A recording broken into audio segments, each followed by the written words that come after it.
selamat datang di Dunia Anak. Wah, senang sekali nih Kak Angel bisa bertemu lagi dengan adik-adik di rumah. Tentunya di hari Minggu jam 8 pagi yang cerah dan penuh semangat ini. Dan seperti biasa Kak Angel tidak sendiri ya adik-adik. Hari ini Kak Angel ditemani oleh kakak cantik. Halo. Halo. Mungkin bisa disapa dulu adik-adik di rumah. Oke.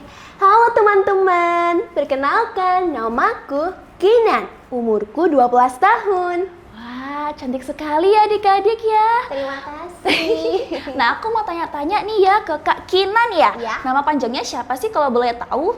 Oke, nama panjangku Hanum Kaila Kinanti. Hanum Kaila Kinanti. Iya. Dipanggilnya Kak Kinan. Wah, bagus sekali ya namanya ya.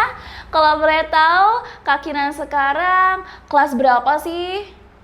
Kelas 6 mau naik ke kelas 1 SMP. Oh, kelas 6 mau naik ke kelas 1 SMP ya. Sekolahnya di mana nih kalau boleh tahu? Kalau SD aku di SD Muhammadiyah 3 Asalam Kota Malang nih. Nah, kalau SMP aku di SMP Negeri 14 Malang. Oh, keren banget ya Kak Kinan. Nah, kalau boleh tahu aku mau tanya-tanya nih tentang prestasi. Kak Kinan pernah ikut lomba-lomba nggak sih? Pernah dong. Wow, mungkin boleh di-spill nggak sih pernah ikut lomba apa aja? Oke, aku seringnya sih ikut lomba mendongeng gitu ya, puisi. Oh, begitu ya, mendongeng, puisi, begitu ya. Kalau boleh tahu, kenapa sih kok Kak Kinan memilih lomba-lomba seperti itu, mendongeng, membaca puisi, begitu? Karena aku suka berbicara di depan umum, menghibur orang, begitu. Wah, keren banget ya adik-adik di rumah ya. Berarti Kak Kinan ini orangnya pede banget ya? Wah, kelihatan sih ya kalau pede banget. Tapi pernah nggak sih Kak Kinan merasa tidak pede atau tidak percaya diri gitu? Pernah dong, kayaknya sih semua orang pernah ya. Wah, betul sekali sih. Aku pun juga pasti pernah ya merasa tidak percaya diri. Nah, tapi aku mau tanya nih ke Kak Kinan, bagaimana cara Kak Kinan agar merasa percaya diri kembali gitu? Oke, caranya yang pertama adalah percaya pada kemampuan diri kita sendiri. Yang kedua, kalau misalkan kita mau tampil, kita harus mempersiapkan dari jauh-jauh hari gitu. Oh, begitu ya, seperti belajar, mempelajari materi seperti itu ya. Iya, begitu. Wah, keren banget ya adik-adik ya. Nah, aku mau tanya nih Kak, sebelum Kak Kinan lomba ini, biasanya materinya itu yang bikin Kak Kinan sendiri kah? Atau melihat-lihat di internet kah? Begitu? Jadi aku bikinnya itu kadang-kadang sama bunda gitu. Oh, begitu ya, sama bunda biasanya ya bikinnya ya. Wah, keren banget ya adik-adik ya. Terus biasanya Kak Kinan itu kalau latihan itu latihan sendiri kah atau bersama orang tua begitu? Lagi-lagi bersama bunda. Oh, sama bunda ya. Wah, Iya. keren banget sih. Tapi memang enak ya kalau latihan bersama orang yang dekat dengan kita begitu ya.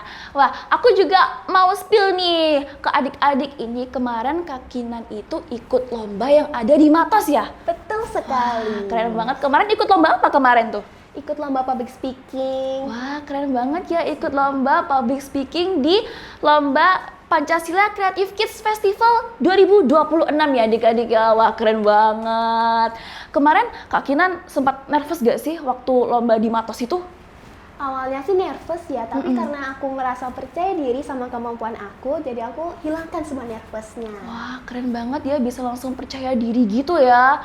Oke Kak Kinan, aku juga mau tanya nih, kemarin pas waktu lomba di Matos ini ya, kan Kak Kinan kan sempat merasa nervous ya. Itu bagaimana sih langkah-langkah yang dilakukan oleh Kak Kinan biar tidak merasa nervous pas waktu di Matos itu?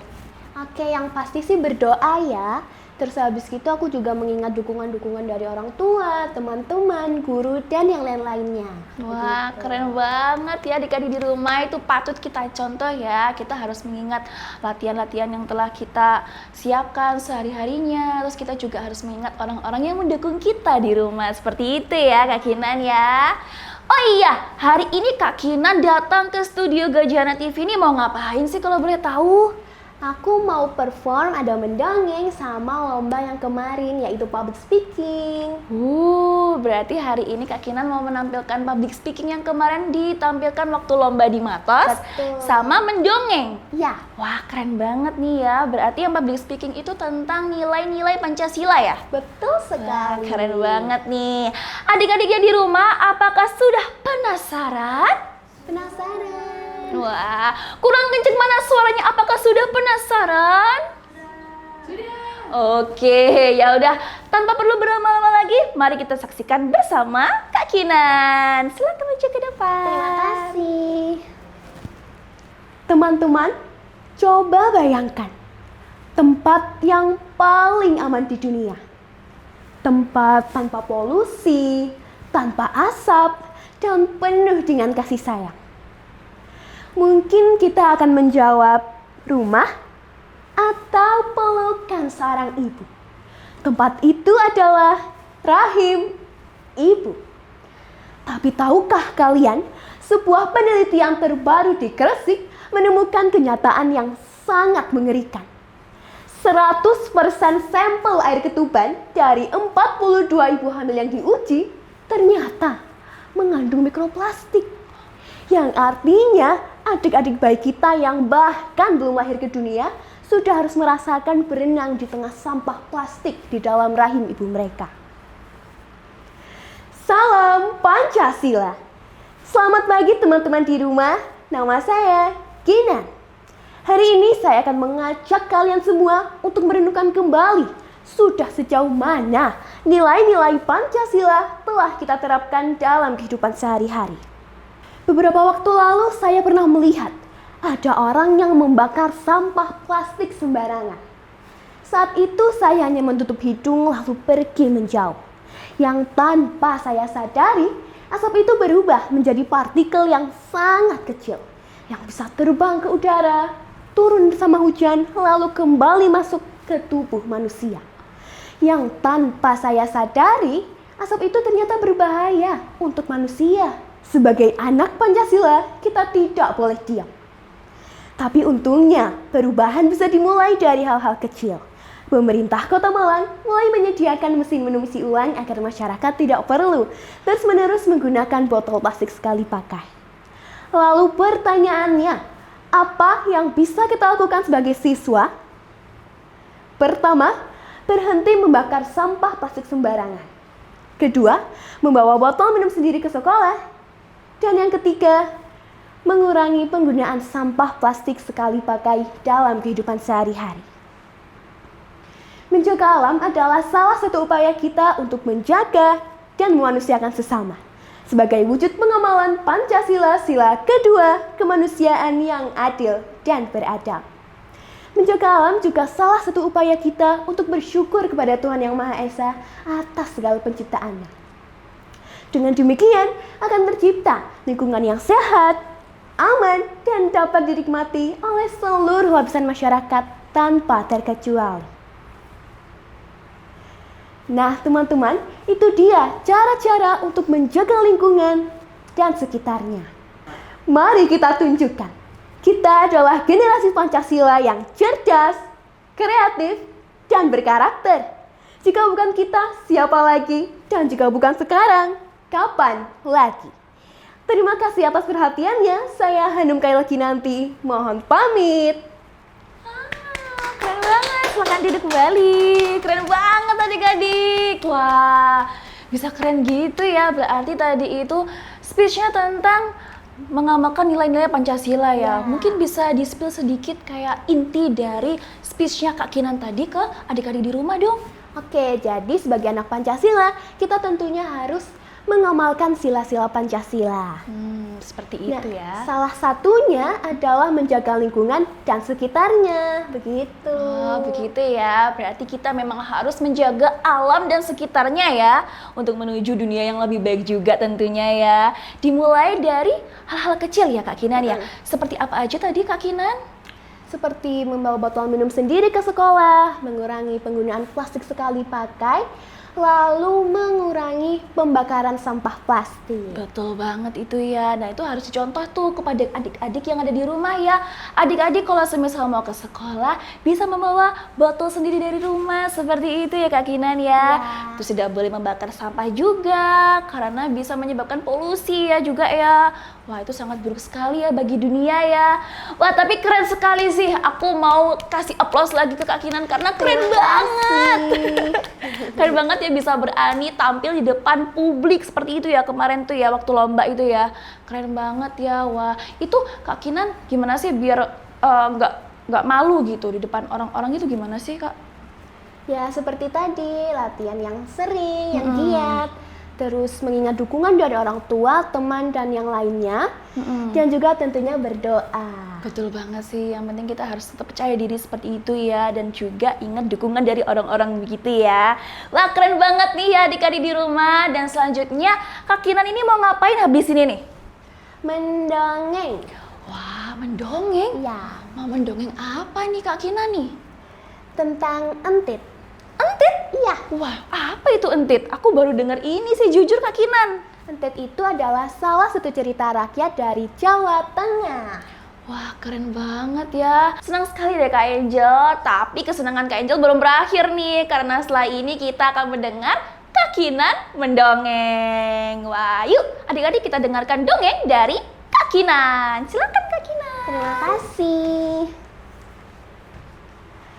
Sugeng enjing tapangaken nami kula Kinan, badhe crita kagem panjenengan sedaya. Kisah ini bercerita tentang seorang pemuda yang bernama Entit. Entit ini sangat buruk rupa, tetapi Entit ini sangat pintar, terutama dalam bidang pertanian. Yang kemudian ia sebarkan ilmunya kepada penduduk di desa Banjarsari. Suatu ketika, Entit sedang berjalan-jalan di taman. Lalu ia melihat ada seorang gadis yang sangat cantik. Adalah putri cantik, mau kemana ini? Tanya si Entit. Kamu siapa? Gadis itu sangat ketakutan. Entit, nama saya Entit. Ternyata nama gadis itu adalah Ragil Kuning. Ia sedang berkelana untuk mencari kakaknya yang hilang bernama Raden Panji Asmoro Bangun. Singkat cerita, Ragil Kuning dan Entit bersahabat. Ragil Kuning sangat takjub melihat tanaman-tanaman Entit yang telah tumbuh subur. Entit, siapa yang menanam tanaman-tanaman itu? Sing nanam aku ya nduk ya, semua untukmu ya nduk ya, pokoknya semua untukmu. Begitulah mereka suka sekali bercengkrama. Namun kedatangan Ragil Kuning di desa Banjarsari malah membuat huru-hara baru. Bagaimana tidak, kecantikan Ragil Kuning membuat pemuda-pemuda di sana terpesona dan ingin menggodanya. Tapi tidak semudah itu, karena ada si Entit yang selalu siap melindunginya. Tetapi ada kalanya juga si Entit ini terpaksa berkelahi dengan pemuda-pemuda itu, biar kapok. Nah, ketika sedang berkelahi, datanglah seorang pemuda berusaha untuk melerai. Ia bernama Raden Panji Gunung Sari, yang sedang berkelana untuk mencari kakak iparnya yang hilang bernama Raden Panji Asmoro Bangun. Panji Gunung Sari mengira Entit adalah salah satu pemuda yang datang untuk mengganggu Ragil Kuning, sehingga ia pun malah berkelahi dengan si Entit. Yo! Saat sedang terdesak, Panji Gunung Sari mengeluarkan senjata sakti andalannya. Ya! Entit pun jatuh terjerembab. Namun anehnya, Entit malah berubah menjadi sesosok pemuda yang tampan dan gagah. Dialah Raden Panji Asmoro Bangun yang sedang dicari oleh Ragil Kuning dan juga Panji Gunung Sari. Mereka bertiga pun kembali ke kerajaan Jenggala untuk menemui istrinya. Nah teman-teman, itu tadi cerita dari si Entit. Menarik kan? Menarik. Ke Medan membeli sumpit. Kewakilan nyuwun pamit. Wah, keren banget. Tepuk tangan semuanya. Keren banget. Keren banget Kak Kinan. Wah, tadi nama dongengnya berarti Entit ya? Iya. Entit aja. Yang berarti dia tuh sebenarnya adalah Raden Panji Asmorobangun. Betul. Wah, dia menyamar begitu ya? Wah, keren banget sih. Wah, berarti tadi itu cerita rakyat dari mana? Dari Jawa Timur. Dari Jawa Timur ya. Wah, keren banget. Aku sebagai orang Jawa Timur nggak tahu loh cerita kayak gitu Kak Kinan. Wah, Kak Kinan keren banget sih bisa tahu cerita rakyat seperti itu ya. Kalau boleh tahu Kak Kinan ini apakah suka membaca cerita-cerita rakyat seperti itu kah? Tentunya karena kan sebagai anak Pancasila kita harus melestarikan kebudayaan-kebudayaan yang ada di Indonesia ini. Betul banget, wah keren banget adik-adik harus contoh ya Kak Kinan ini. Karena Kak Kinan ini juga suka cerita rakyat ya. Karena cerita rakyatnya juga penting banget ya adik-adik di rumah buat kita nanti di masa depan. Kita menjadi tahu sejarah dari daerah tempat kita tinggal tuh seperti apa. Seperti itu ya Kak Kinan ya. Wah keren banget nih. Aku mau tanya nih ke Kak Kinan nih. Kak Kinan ini kira-kira cita-citanya apa sih? Oke, cita-cita aku tentunya menjadi presenter. Wah, jadi presenter. Keren banget nih. Wah, bisa sih nanti jadi presenter di Gajayana TV nih ya. Waduh. Nanti Kak Kinan jadi host yang jadi kakak di sini ya, host dunia anak gitu. Kayaknya keren sih, bisa sini ya. Terima kasih. Nanti mungkin bisa ya nanti di calling nanti ya. Oke, untuk menjadi presenter ini Kak Kinan selama ini tuh biasanya ikut-ikut lomba-lomba kah atau ikut-ikut mungkin les seperti itu, les public speaking atau bagaimana gitu?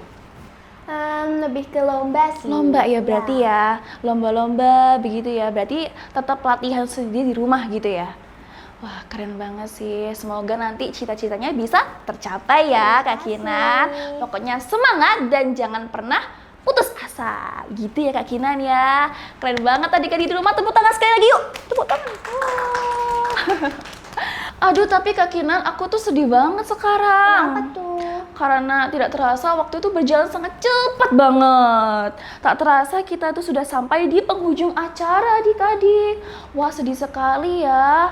Tapi adik-adik di rumah tidak perlu sedih tentunya.